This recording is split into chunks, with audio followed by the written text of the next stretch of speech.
wacha watupe 50 years with a decreasing percentage over the 50 years, whereby after 50 years it's totally back to the state.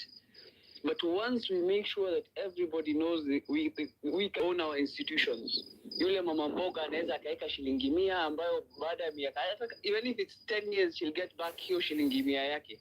She knows that her 100 yake is capable of owning part of this country.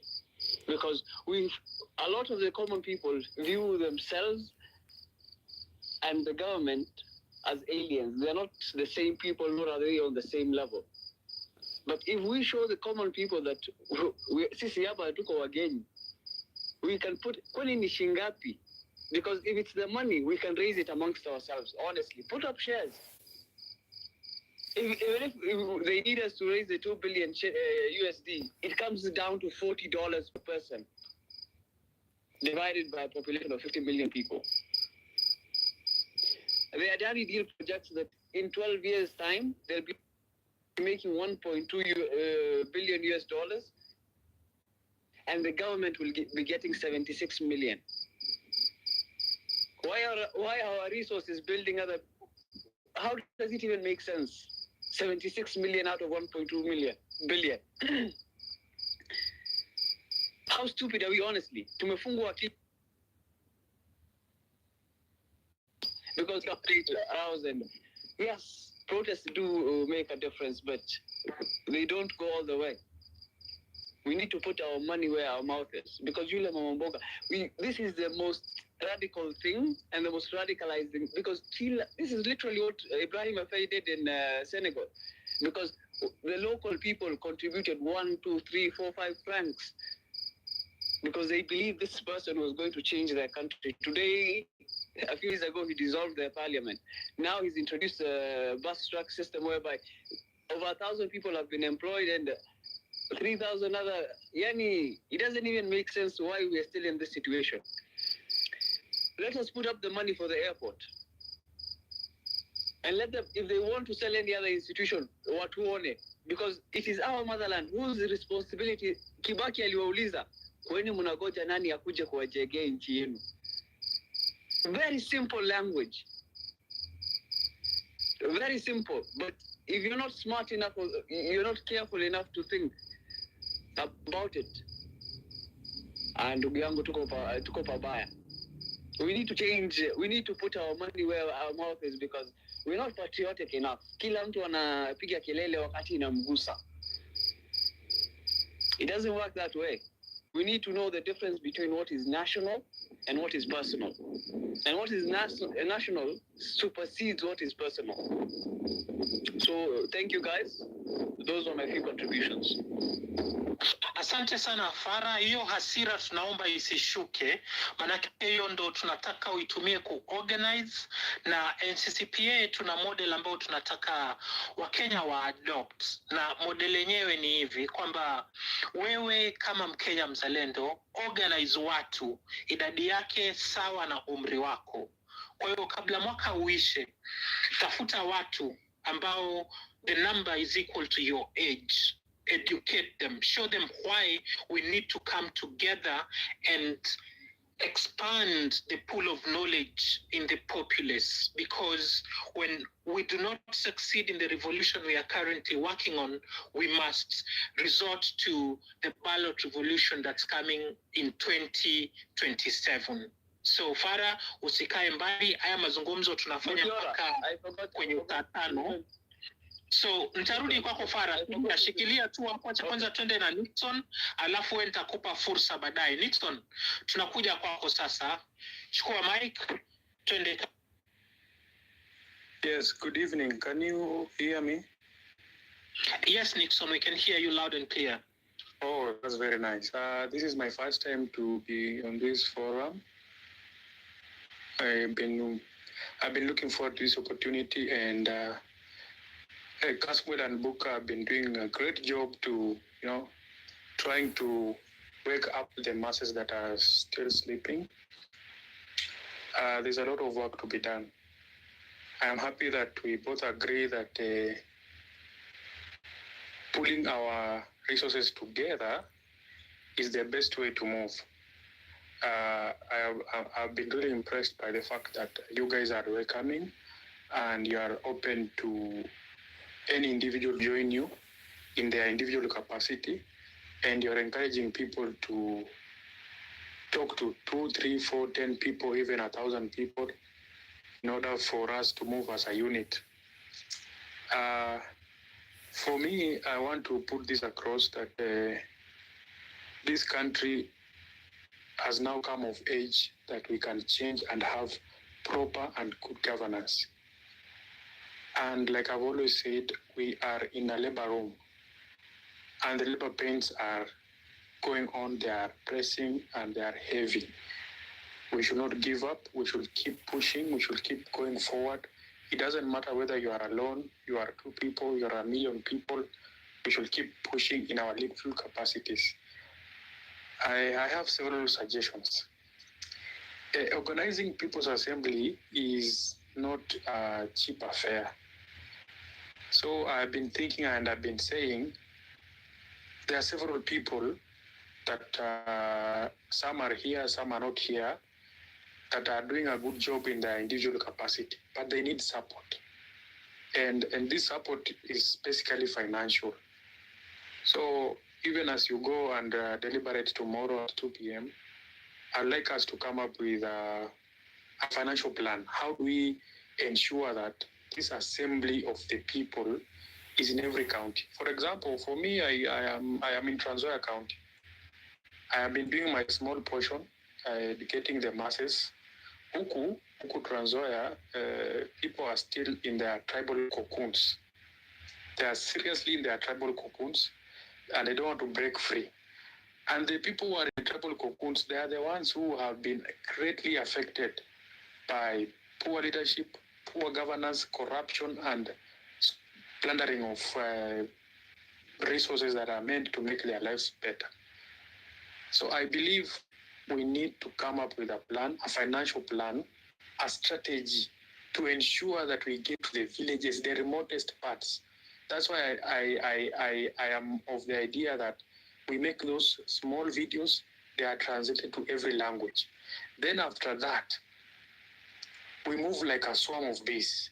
For example, the way people have been doing for Kasmul, wherever he posts anything, they retweet, they share, they comment.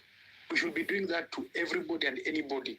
Don't look at them in the number of how many followers they have or whom they are or how famous they are. No, anybody who is out there and they are pushing for proper governance and they are trying to do their small part, especially on social media, we should help them by encouraging them, pushing their message out there. It doesn't matter how small it is. We should, I like the word collective. You know, a collective is a unit that have one agenda and they are loyal to each other. Each other, not loyal to one person or 2 persons. No, each other. So you are loyal to the person next to you. This is like this. We are in a war, my friends. We are in a war. We are fighting so that our kids and our grandkids can have a better life. I am very sure if I ask how many people here have degrees and have never been employed, everybody will raise their hands. We have been forced to go and do something that is completely unrelated to what we have studied. And I don't think that is the life anybody was looking forward to. Nowadays, I'm really disgusted by how our president moves. This guy he has taken his lying international. Look at how he has embarrassed us the last 48 hours. He has really embarrassed us internationally. Yet, most people worldwide, they know Kenyans are loving people. They are hardworking people. They are genuine, honest people. You know, our politicians can be crooks. They can be liars. They can be murderers. But trust me, out there, I have heard people give testimony of how Kenyans are good. And in fact, I don't even need people from outside. Even here in Kenya, we have seen the spirit of Kenyans for Kenyans needs to come back. We did this when this country had hunger in I think that was 2017, way back in 2017, and 2006. 2006, there was a great famine in this country, and the Kenyans came.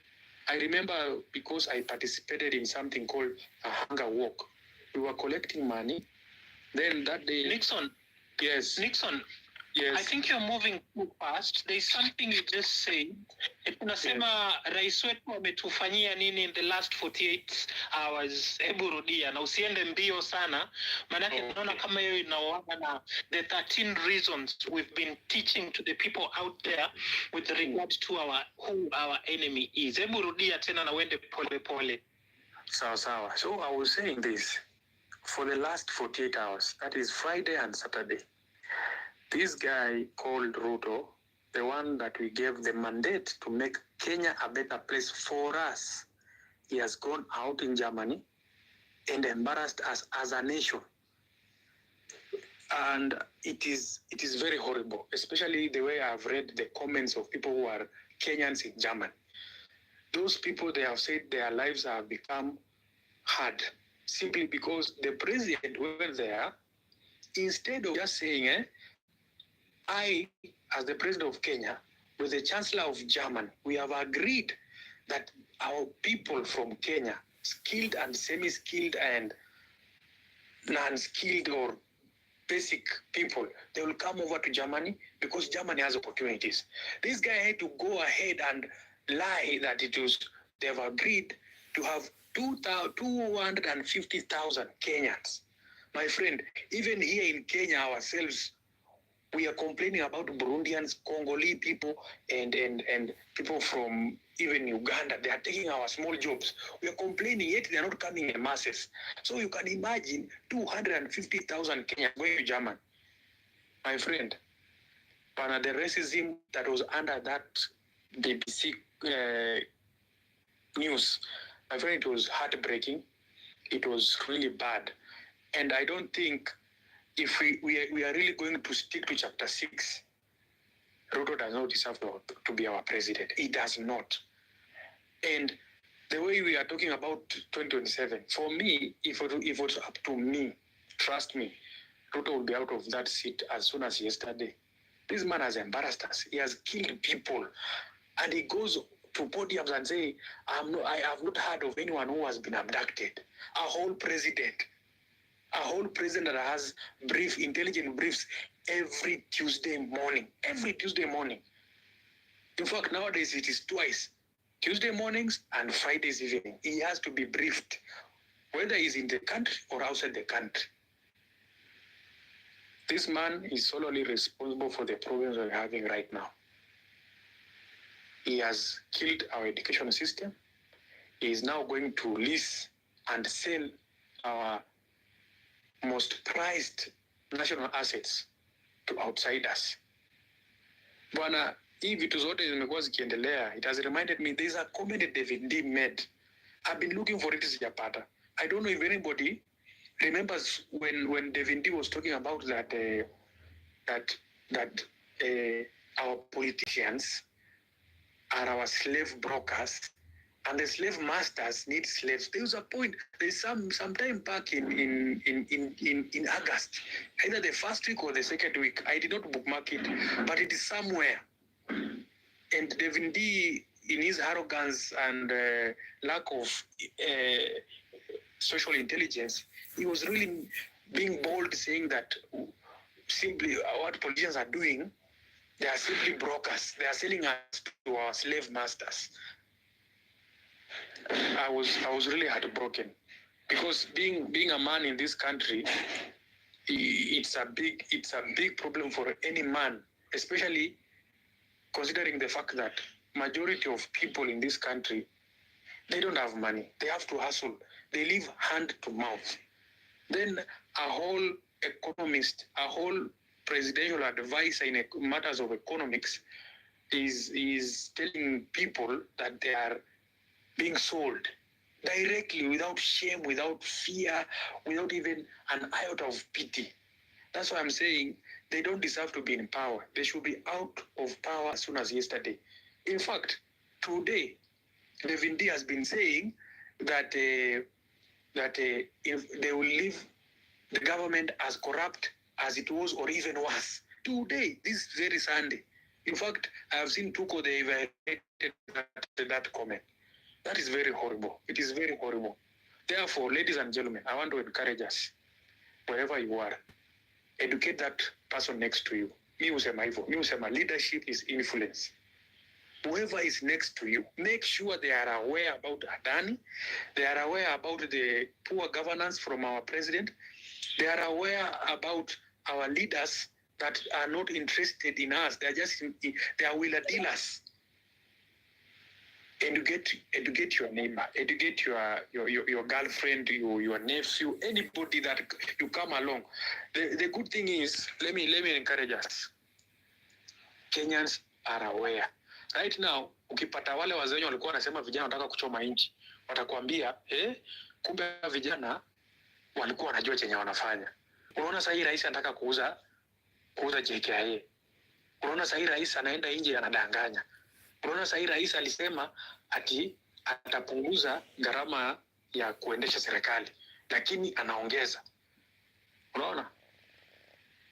Saizi wazee wanajua ya kwamba rais kumbe huwa analeta na anasema anazindua miradi, kumbe azindui, ni kitu tu, ni ghost, ni bure, ama anaiba pesa. So I want to tell us, don't give up. Najua, when we started this journey, I'm finishing up. When we started this journey, we said this is not a sprint. This is a marathon. In fact, in ile 42 kilometers ya the goat. You get it? So mimi sitaki mtu aanze kusema sijui this do what. Hii ni marathon. Inafikanga mahali you have to dig deep. You have to dig deep to your very last energy. Ndio umalize. So people will be killed, people will be abducted, some will be bought, some will come and say horrible things about you or me or anybody else. As long as you have committed yourself, you're going to, for example, for me, I have said, I don't care where the next election will be. As long as Ruto will be in that ballot box, I will ensure 1,000 people have voted against him. Ile sure bet, ile ya kuambiwa na mdomo, I make sure I have evidence. These 1,000 people, they have voted against him. So that's a quota I've given myself.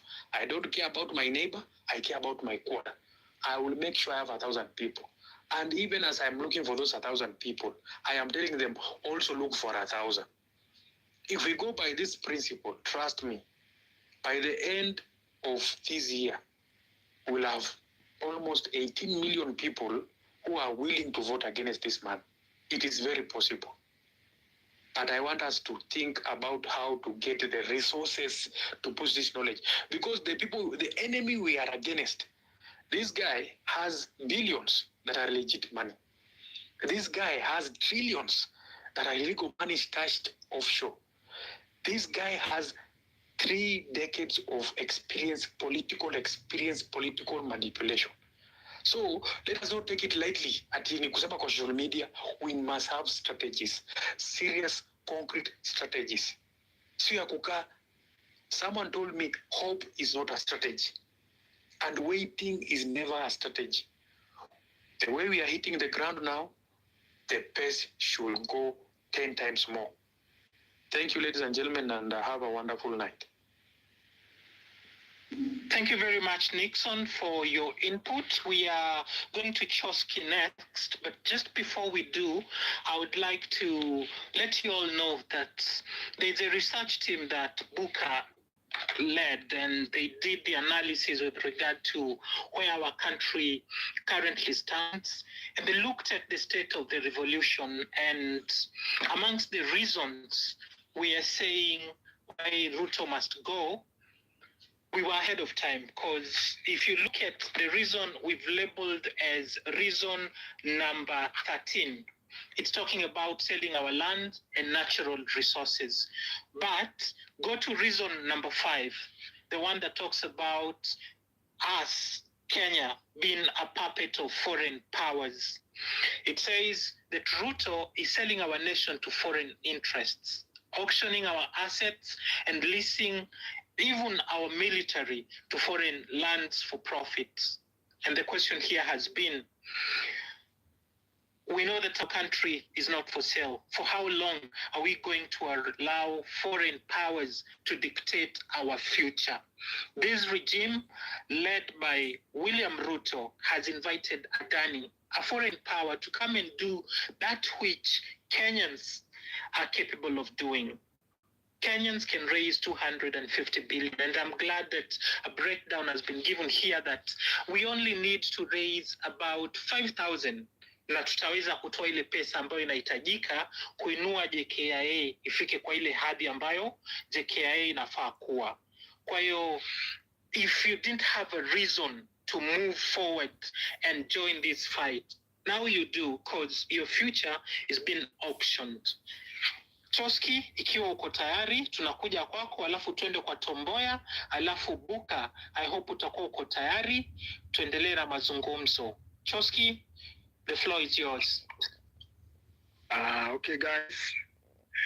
I hope everybody can hear me. I'm Choski. Now, this is my first time talking in the space. Now, what has been disturbing me a lot, nearly all those reasons that Ruto must go, I think kuna watu wajui that, okay, I think last week I had gone to the hospital, Kenyatta National Hospital, and to my findings, ni ati nilikuwa nimeenda kubaia mtoi dawa. So you have to go first to the pharmacy, you go and get it billed, then you go to the accounts so that you can pay for it. So in short, hiyo dawa ilikuwa inakuja 165, but that's when it is billed. But the time nilienda kwa accounting, niliambiwa nilipe 215 shillings. When nilipa via M-Pesa, and you are told to pay through the, I think it's called the e-Citizen. So any transaction yenye tunafanya e-Citizen, hadi kwa hosi, ukilipa, so nililipa 200 receipt. Imagine receipt ilitoka ya 100. So if 50 pop, guys, you need to know where it is going to. Hatuwezi kuwa every transaction that we are doing through e-Citizen in Kenya, for any government transaction, we are paying with an extra 50 shilling. And that extra 50 shilling, hatujui kwenye inaenda. Yeah? So guys, I don't know, customer, if you are listening, you have to go and take a look. Ama you can inbox me, I have everything, I have the M-Pesa transaction. So hata ukimultiply hii, okay, hii Adani contract yenye ilikuwa inapeanwa chini ya maji kama sisi hatujui. Hiyo pesa yenye, hiyo 50 bob extra yenye tunatoa, for example, kama ni 500, let me say kama 2 million people who are transacting every day, that's 100 million per day. Na hizo pesa, they are not being accounted for. Juu hata hiyo pesa ukienda kwa treasury, you cannot find it. You already shakatwa. Ukilipa kama umeambiwa ulipe 215, ukilipa hiyo 215, receipt inatoka ya 165. So huwezi jua hii 165, hii 50 bob ya juu inaenda wapi. Yeah? So we have many reasons why Ruto must go. And there's this Endarsha massacre that occurred the last week. Yeah? Children, we have lost our children, our brothers, our sisters, and nothing is being done about it. We have not had even the government saying what it will do to those families. We don't know what will be done. So I'm wondering, hata hao familia wenye walipoteza watu, their sons and daughters, what next in their lives? That's a heavy burden to us as a country. Huh? And I really insist about this 50 shilling. Yenye hatujui kwenye inaenda walai. I don't know where this 50 shillings is going. That's a lot of money going to people's accounts. one person account zenye hatujui hiyo pesa inaenda wapi. So hata ikienda treasury tukisema ati ni treasury waende kuangalia, wanapata tu hiyo 165 yenye iko stated hapo, but hii 50 bob it is not listed on it. So we have a lot of reasons why Ruto must go, and also history ya Adani yenye tuko tunajua. Imagine for 30 years we could have lived without knowing ati our airport has been leased to another company. And lastly, I wanted to talk about like, okay, hii chama yetu NCCPA, okay, I know we are still young and it has not moved a lot to other parts. Niruhusu nikurekebishe tu, NCCPA sio chama. NCCPA ni coalition ambayo ni movement pia. So ndani ndo kuna vyama. Wakenya bado hawajaamua kama mwishowe NCCPA itakuwa chama. So kwa sasa NCCPA ni movement na inabeba kila kitu, bora tu wewe ni mzalendo na uko tayari kulipa gharama kuendesha taifa la Kenya mbele. Okay, sasa ndo nilikuwa naonelea if this coalition of ours kama inaweza, we can make it a chama, it will be good. We are the leaders. Kama mimi kwenye I'm from Thika, so I have a lot of people, I have a lot of young people behind me. So if we can create a government from this chama of ours, it will be a better option. That's all about me. Na please hiyo 50 shillings tafadhali tujue kwenye inaenda. Hiyo ndo tu inaniuma. Juu unaenda huko hosi, every transaction ya government kama ni birth certificate unalipa na extra 50. Hii 50 bob wala inaniuma juu 50 bob kila mtu tuseme ni watu 3 million wana transact every day with e-citizen, through e-citizen. 50 shillings is going around, we are losing more than 500 million per day. Na hapo watu wanasema ati Kenya hakuna do mata. Our government, the last time the Ruto talked, he told us that ati tunafaa tuende tukasafisha mto. Watu wamesoma, sisi wote tumesoma. Kama hii space hii, how many of us have degrees starting from me? Then you tell us that 20,000 people ati waende wakaoshe mto. How? Na hata we don't have even sewer lines. Even the problem is not that we are polluting the environment, the rivers. It's because we don't have any sewer lines. Our cabinet secretaries for environment are not working. So how will it work? So Ruto must go every time. Hiyo ndo kitu tunafaa to push. Na tafadhali hiyo mambo ya 50 bob Kasmwell, you should look at it. Yeah, that's my time, and thank you very much. Oya Kasmwell, umesikia hapo kwamba unahitajika uje ujieleze, useme utakuwa hatua gani kufuatilia hiyo. So Toski, angalia number 5 kwa 13 reasons why Ruto must go. Alafu pia angalia kuna number 8 ambayo inazungumza kuhusu corruption and looting. So ni tumesema kwamba organize group ya watu ambayo ni sawa na umri wako. This year, education. Reach out to the NCCPA secretariat tukapata material. Alafu hii ndoto ya kumngoa Ruto ita come true. Tunasema kwamba bado kuna nafasi kabla 2027 kungoa hii serikali dhalimu ambayo inadhulumu wa Kenya. Kwa hiyo tuendelee kuorganize, tuendelee kueducate.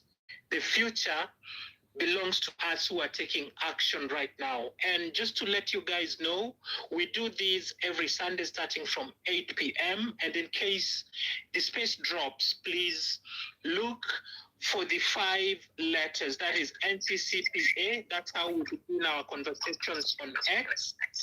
Join the space and we will run these to its logical conclusion at 11 p.m. So I'll take Tomboya and then I'll let Buka carry on the program as we get going. So Tomboya, ikiwa uko tayari, mic inakuja kwako sasa.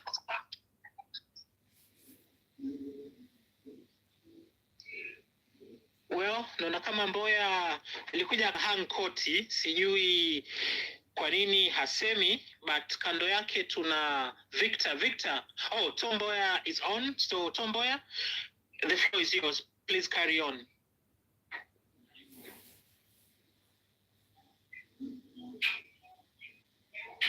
Can anyone hear what Tomboya is saying? Because on my side, it's silent. So you unmuted your mic. Check if your settings are right, Tomboya. No, we can't hear him. He needs to leave and come back. Yeah, we can't hear him. Okay, sawa. Victor, na kuona upo tayari, Maumau. Kabla buka ingie, acha tumpokeze Victor. Victor, the floor is yours. Tomboya, you'll join us later. You'll have an opportunity to contribute to today's X Space because we value your thoughts, we value your ideas. Please, hang on the line. No. Victor, karibu. Naam, shukran sana ndugu Mudhiora Kariara. Nashukuru sana kwa maelezo mazuri mliotoa hapo. Nashukuru kwa waongezi walionitangulia, haswa ndugu wakili Baraka. Mimi sitasalia sana kwa sababu za kumng'atua. Can we hear anyone? I seemingly can't hear anyone. I can hear Victor. Victor is loud and clear. I'm sure others can too. And Victor, sorry, you're just coming in. I need to give a background of what has been happening. You all have seen Caswell out there. You've seen the work he's been doing. You've seen the threats he's faced. Now, others, like I'll tell you about Buka, who a week ago, actually, it was on Saturday last week, he was pulled out of a Beijing-bound flight, held at JKIA by the DTI, and then dragged to the Central Police Station where they had nothing to hold him for. They asked him to come back on Monday, and when he did, at the same time, he was trying to understand why he had been asked to report to the DCI at Central Police Station. Police broke into his home in Syokimau, and all these to date remains unpunished, remains uninvestigated. Now, it's not just Buka. We have our own members, Bob Njagi to begin with, who up to today, we do not know where he's been held. He was abducted after attending a meeting that we were holding at Taj Tower on the 19th of August. You've heard about the Longton brothers, Jamil and Aslam.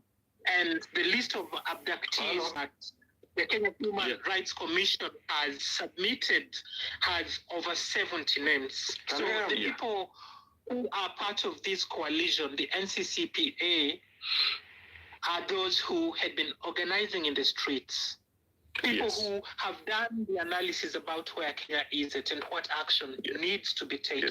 There are people who have paid the price and are ready to pay the price to liberate these nations so we can have the third liberation that will guarantee every child a future that was envisioned by those who fought for the independence of this country. So, Victor, kama uko tayari, hiyo ndo background ya wale ambao unatengamana nao hapa. Na in case space ita drop, na kodali tafuta NCCPA, join na waambie wengine pia, hapa ndo mazungumzo halisi yanafanyika.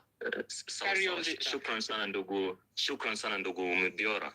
Yeah, one thing I need to state clearly is that I was part of those on the streets. I've been part of a collective in Mombasa. I'm part of Bunge la Mwananchi Mombasa, and under it we have a CBO in Changamwe with 200 registered members. Now, I thank you so much as a secretariat member of the NCCPA. You've taken very nice steps moving forward. I started by stating quite clearly that I won't dwell so much on the reasons why Ruto must go, because I truly believe Ruto must go. And my reasons, my personal reasons are well articulated on my pinned post. And I believe this is a slave trading enterprise and it needs to be shut down. We need to end the imperialism. We need to end it like yesterday. And going on forward, I want to congratulate the Secretariat for the steps you have taken and answering a very critical question that was lingering even while you were on the streets. People could ask us, you remove Ruto, then what? What next? Thank you so much for having taken that step of answering what next and preparing to be a government in waiting and preparing an alternative that can be presented in front of Kenyans. I thank you all. And on that note, I can't emphasize further than earlier stated by Wakili Baraka that there is very great need for the people coordinating in Nairobi to be well aware that there were groups that were active on the ground in all other counties with members, with citizens, with patriots on the ground that yes, maybe they might not have had the limelight, but yes, they are a critical part in this movement. And yes, we can only do this thing together as a united front. Tushikilie huyu bepari kama siafu kwa kila pembe, kila mtu ashike pembe yake na tumkatekate vipande tumweke chini. Na kando na hiyo kuna mawili matatu nimekuwa nimewasiliana na Comrade Buka, sitaongelea hapa, lakini nadhani anaufahamu hayo. Kama anaweza rudi back kwa DM akaweza kufuata.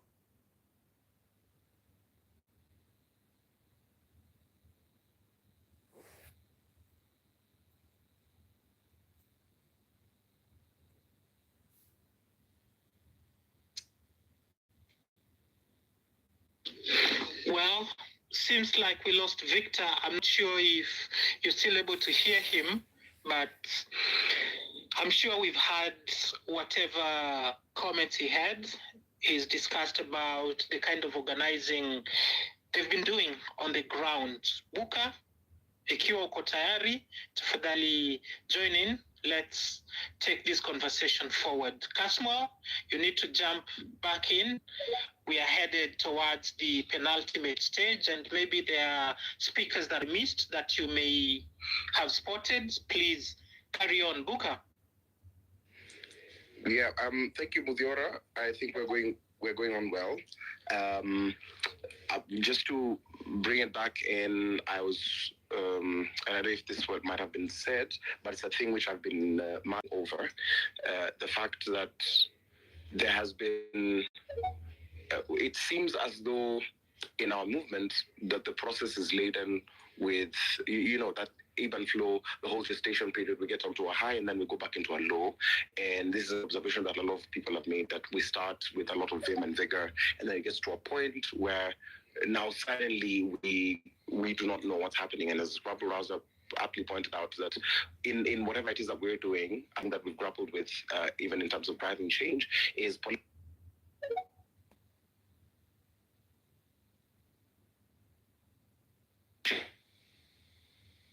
time in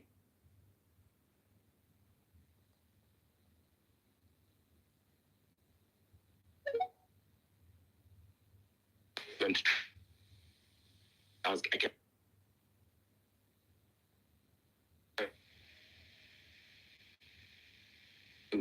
community meaningfully, that's a prism of the politicians. But I realized something when we went to Endarsha the other day, that entertainment is the easy bit. It's one of the easiest bits. It's very easy for me to last maandamano or Ranguka Nayo in a city center or chant the songs that we usually chant, insulting whoever it is and insulting the presidency and this government. But interacting with the communities is very difficult. Where the true change actually happens, it's very easy for me to just parade myself, as we've always done when we walk into the markets or into the communities, and have super excited and say, oh, Kasamweri, or whatever. But actually listening to these people, which is we try and make it harder than it actually is. But the moment we walk into the communities, we realize that these people just want a person who will listen to them. And I don't know what's happened, but our collective conscience has been so debased to the point where anybody who listens is a liberator of sorts. We've sunk so low in our experience, in our political experience, that if you just sat down and listened to the community, you don't even need to talk. That's what happened to me in Endarsha. I asked questions and asked what truly is the problem. And we were told exactly what had been told to them. And so I'm urging all of us as we get to the end of the space, because we finish in 27 minutes. What is it that we're doing to ensure that we get to the next level? Because if we keep on going like this, we'll find ourselves voting in those tribal cocoons. You see the kind of conversations we drive on the timeline. Sometimes we drive them as jokes. And I've said this, the reason why I did not participate in any Charlene slander is we were also trying to liberate ourselves, because remember, there are very many battles we were fighting. But we're having everybody, we're insulting people, we're insulting Charlene and saying, oh, she's ugly and she wears ugly wigs. And I'm telling the ladies, there's nothing cool about that, because you're enabling the very vice of body shaming that we never, we've always tried to outdo. And the men, we were partnering and we were being fueled by rage, but rage is the easy part of the revolution. Love is the difficult part. Like us just uniting for our anger, it does not mean that if we collectively gang up and insult the first daughter, that does not mean that suddenly we respect you because you've joined us in doing this. So in overcoming these things, we have to consistently challenge ourselves, challenge the politics that we know, be humble enough to know that we do not possess knowledge, because again, we had that Nairobi problem where we went to the village, and I'll keep on referring to this Endarsha story and urge everyone who's in the movement to deeply reconsider how we interact with the people, to not think that we wield monopoly over knowledge, because we apart from tap the screen, apart from shouting, what else do we know in terms of meaningful change for our communities? What else do we know apart from, because I also ask myself, yes, we've done a whole promotional video asking people to donate, but do we know anything about building communities? And like, those are part of the questions I've been asking myself, that yes, we might orchestrate, we might be the drivers of change that we want. We might actually drive a freaking revolution and ensure that maybe power falls. But do we have the mechanism that is necessary for effecting the change once we have these things? So these are part of the conversations that I'd like us to drive. What do we understand history? Do we find the way of bridging the generational gap? Because as long as we still allow ourselves to play into this idea, again, a very curious observation is we got on the ground and eventually just started arguing amongst ourselves, saying, no, there are 70 kids missing. No, there's this child. We didn't even talk about the number of children that had died. It was like 21 children is so much, but we were arguing, and I was saying, don't you think that this is what the system wants to happen? Don't you think that the system actually wants us to keep on arguing amongst ourselves about the approaches that we are taking? Because when we were arguing, nobody was asking, do we have enough safety or fire safety in the schools? We were just arguing to try and see who's the most eloquent or most persuasive in discussing that idea, and we ended up wasting a lot of time. So as we do these things, and just a reminder of what we do here at the NCCPA, which is the National Coordination Committee of the People's Assemblies, we offer reflections of what we've been doing and what we've learned. And I keep on urging you, if you have any other ideas, because I remember last week, entertainment is a word that I took away from the space and asked myself, why then, if we are the true entertainers, why do the politicians seem to have that? And that then I saw that bill that MP Ruto is trying to push against Article 37. I saw it in an entirely different light, because when we go to the protests, the politicians have very little imaginations. They cannot come up with the kind of placards that we come up with. For them, all the words they can come out with, like, they have a very limited range and vocabulary. All they can think about is peace, love, and unity. If you take away those words, they can't put anything on a placard. They can't do anything in terms of reels. They can't do anything in terms of attire, apart from branding T-shirts in a particular color. They can't come up with anything. And that's, if you look at the bill, the Assembly and Demonstrations Act, the bill that's being proposed, then you see this is the deficiency. They're trying to hog entertainment. So I'm very grateful for that word. So as we discuss, let's, I'm kind of curious to in my reflection, what I'll think about the week. I'll just consolidate the thoughts that we've had. I'd like to pass this to Buka. If there are any other speakers who are going around, I usually prefer not to speak in the second hour of this place, just so that we can pass the mic to as many people. If you have any insights to share with us and you're on the chat, we request that you share it with us. You tell us this is what you think, because again, there are activities which we might do in 2024 for example, if it is fundraising, if we're doing crowdfunding right now, how sure are we that it's going to be sustainable till 2027? If we do not have a bullet revolution, how sure are we that we will sustain the morale of the crowdfunding till we get a ballot revolution?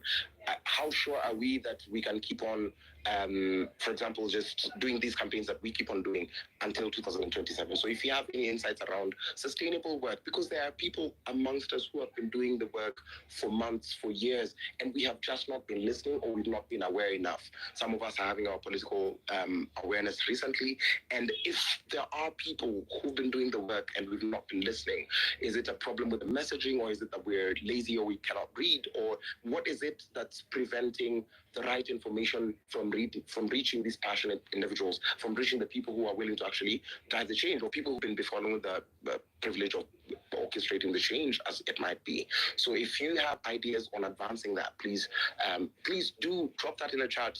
Share the threads. If you see a thread that needs amplification, that you feel not enough Kenyans are talking about, please send me that thread and we will tweet and retweet it so that we can create as much awareness as possible.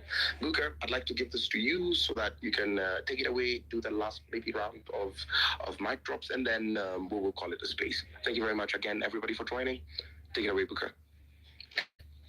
Okay, I would like to ask Buka to avail himself, even as Mau Mau.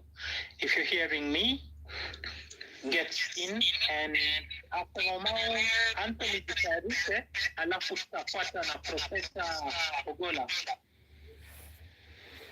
Asante sana Mheshimiwa Mutiora and Kasmuel for the good work that you're doing. My name is Mau Mau.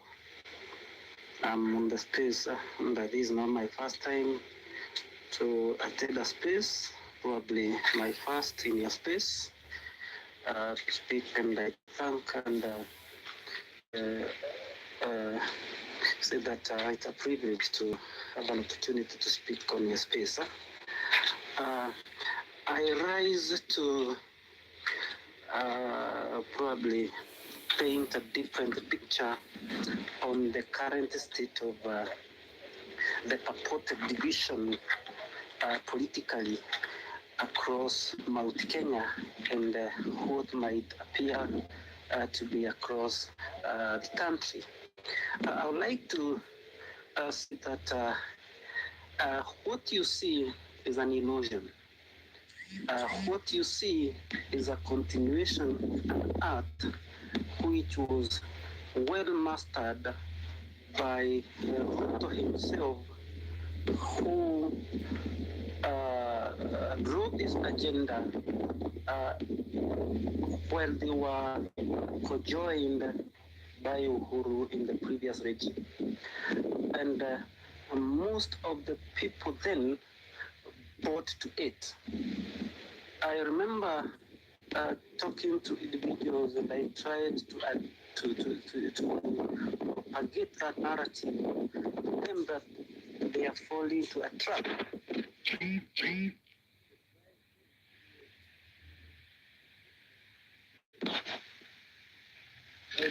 Okay, Mau, even as you make the point, I would just like to bring the attention of all those listening to us that whatever point you're trying to prosecute is covered under our charter. And amongst our ideal principles and beliefs, at number 2, we have denunciation and rejection of political activity and political parties based upon ethnicity, regional origin, gender, or religious division. So since we don't have a lot of time, to put your point in 2 minutes, so we can pass the mic on to Anthony and then to Lucas, please. Okay, quickly let me say this, that I was on this note that what we are being taken through is all about illusion. There's no division in Mount Kenya. These guys are trying to whip Kenyans towards rallying behind a certain individual through sympathy And once that happens, going towards the general election, you'll find them telling us, no, that is not the case. My friend, and you have to continue with him, and that is going to ensure that the people about Kenya, we look at the current president as a good person because he has continued siding with their man. So that one aside, that is a diversionary tactics that they are using. They are trying to divert us from the real elephant in the room. And the real elephant in the room is currently the Adani deal. Kindly, I would like Kenyans to continue raging. I have been behind this revolution, and I know unless Kenyans stick together, unless we, the young people, come up together, decide for that cause that you, Honorable Mutiora, Kasma, and Buka are behind it. I'm telling you, there is no mountain that we can't climb. I'm telling you, this government, as we speak, it's hell-bent out there. It doesn't understand how to deal with the current young, the current tactics that is used by the young people. The remaining citizens, at the center, lead the agenda, and the agenda is implemented good. And the people are out there because those are lighting us every day. They are killing us every day by the criminal experience that sits out there. So every now and then, we keep reminding them that we are being led by a rogue regime. I have very many people who are behind me. I arranged for a position in the last. There seems to be a challenge about the sound. I don't know if you'll try to rectify that and then come back. We are not able to hear you clearly. So as you do that, be sure I'll give you another opportunity. Anthony, are you ready to go? Asante sana host Kasmuel, co-host Mubiora pamoja na Bukati. Asante sana, ndio mara yangu ya kwanza kupewa mic katika hii session ya space. Kazi ambayo mnafanya chini ya NCCPA tunaishangilia kabisa, ni jambo la kimsingi na tunawatakia kila na heri. Katika mjadala wa leo kulikuwa na subjects mbili ya Adani na Endarsha. Host ameongea kwa undani na kwa urefu kuhusu Endarsha, ambapo sitaweza kuongezea zaidi ya yale ambayo amesema, lakini ningetaka kusema mambo mawili machache tu kuhusu Adani.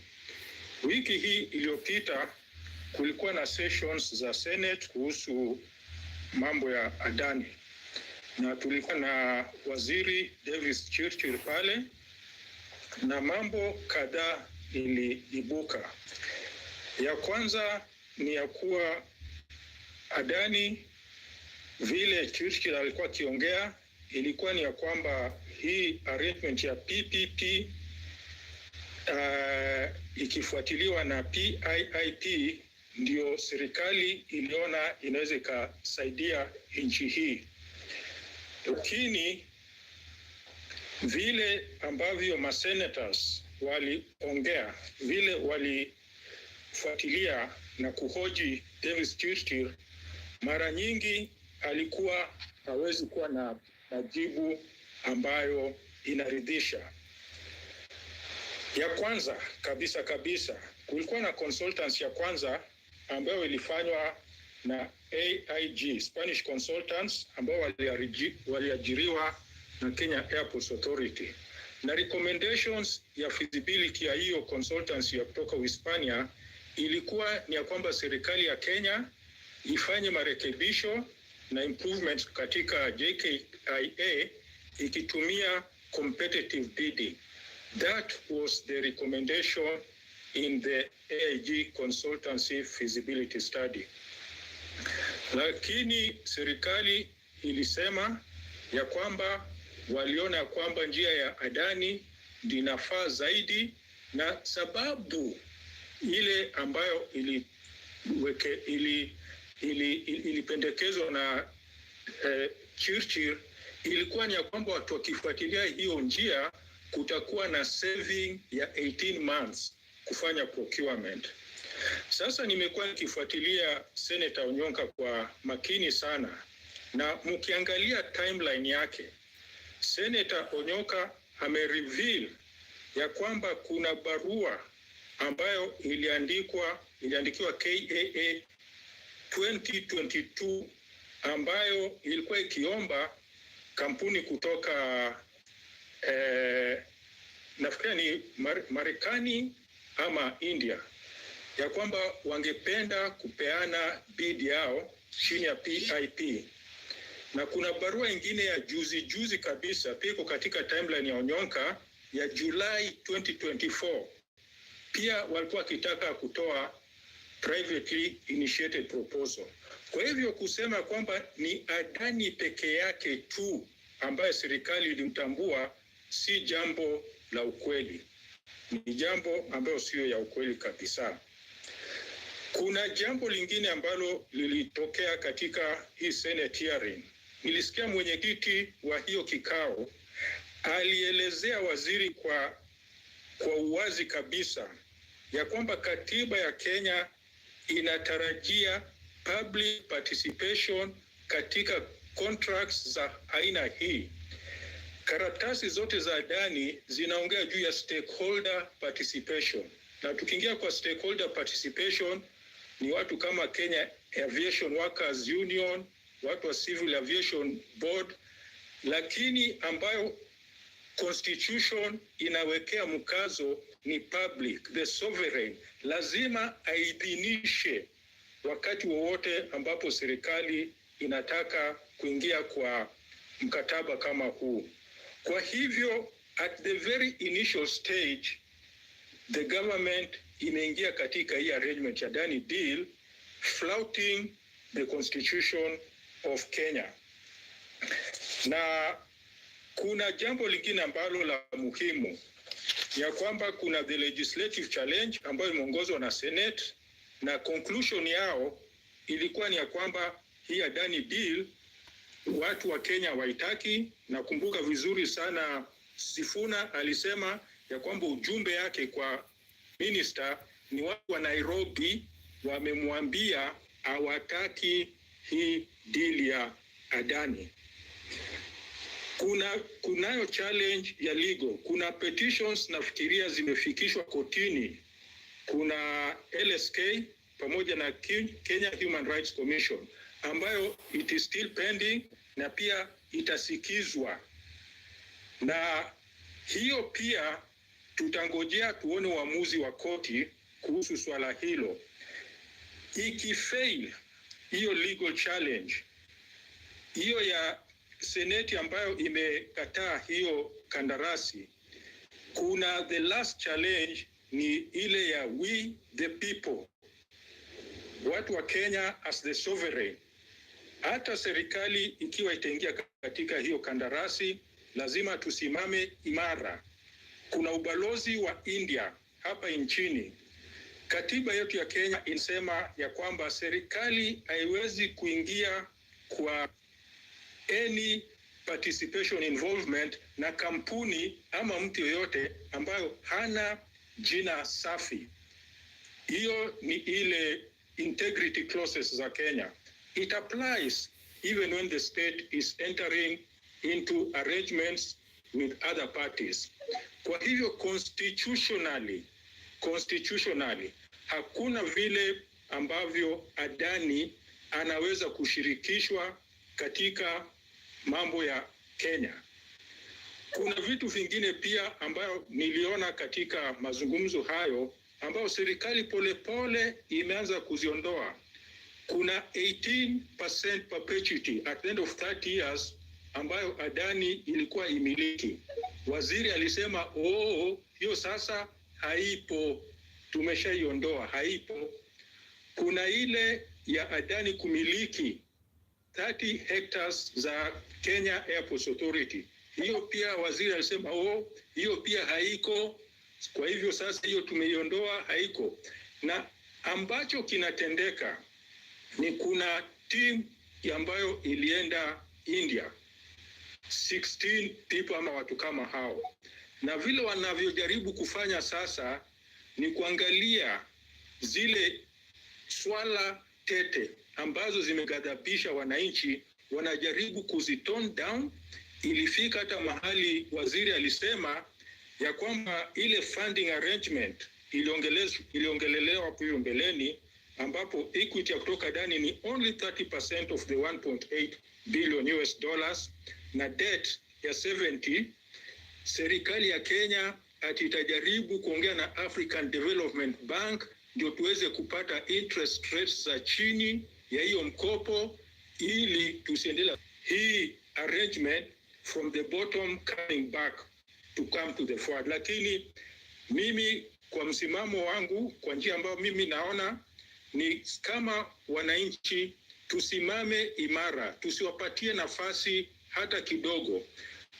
Wakati sessions za koti zitakuwa zikiendelea, lazima tufuatilie kwa makini.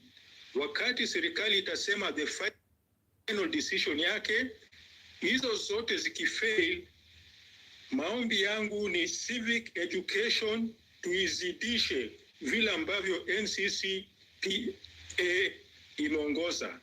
Tuizidishe kabisa kitambo 2027. Ikiwa watajaribu kuram hii kitu, ikiwa demos zetu watazipuuza, tuhakikishe ya kwamba tumekuwa na uongozi mpya kwa nchi, and then we will cancel this deal all over and we will start again. Sababu kuna interest ya makampuni ambazo zimefanya contracts aina hii, wako na CVs ambazo ziko nzuri sana, and it can be done. Anthony. Yes. Have one more minute. Nilikuwa nikimalizia.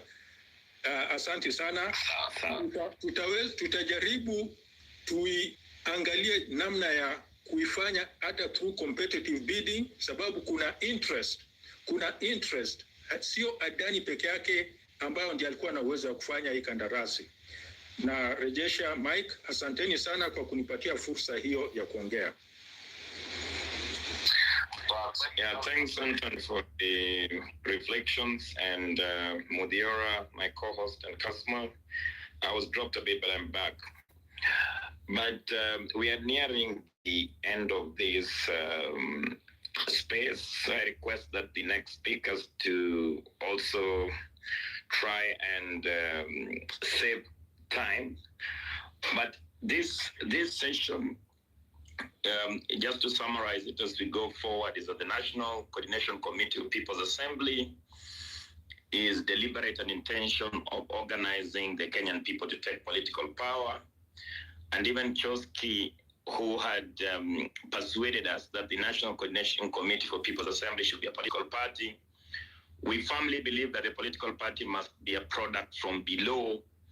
And we hope that through People's Assembly, we can unveil a national movement and finally come up with a political party or a political coalition that is built by the Kenyan people themselves, and not just by a few people to impose upon the Kenyan people.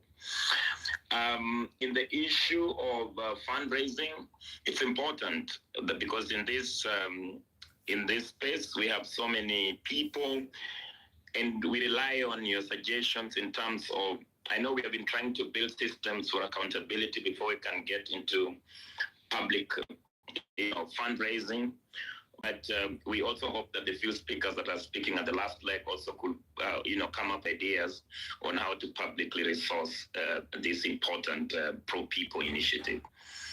Of course, somebody asked us, why are we doing this? Of course, we are willing to pay a price for it. We do not have any option, because if we stop doing what we're doing, then we'll have optioned an entire generation, and we'll have not made sense why the people who mattered before us could actually give us a country only to destroy the country. So at the moment, President William Samoei Ruto, his deputy Gachagua, and Raila Amolo Odinga are all the enemies of the people, and we must organize to, remove them from power. And we have a clear roadmap to make sure that this happens before or on 2027. And that is why we are having this space today. So I will give the microphone to Lucas, and just make it 2 minutes, and then Dennis and Maureen. I will save Professor Fred later on, the fourth person, before I give a few remarks. So we can start with Lucas. And then I know Tommy has been waiting. I will just add him again.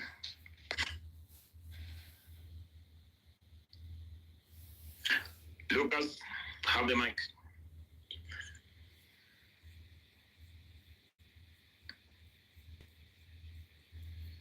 Okay. If Lucas is not there, Dennis, you can have the mic.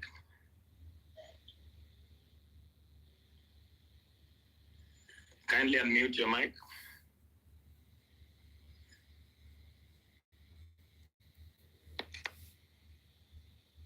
Okay. So Dennis is not there, then we go to Maureen. Maureen, are you there?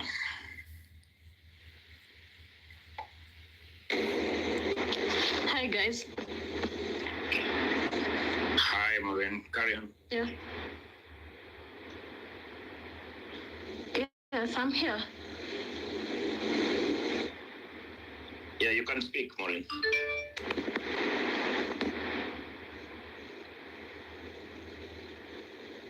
Yeah, let me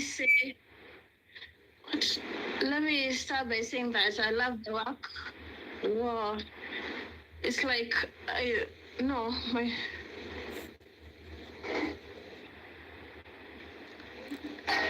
think I'll speak later. My space is echoing. We can hear you, Mo. Just carry on. It's echoing on my side. Don't know what's the issue.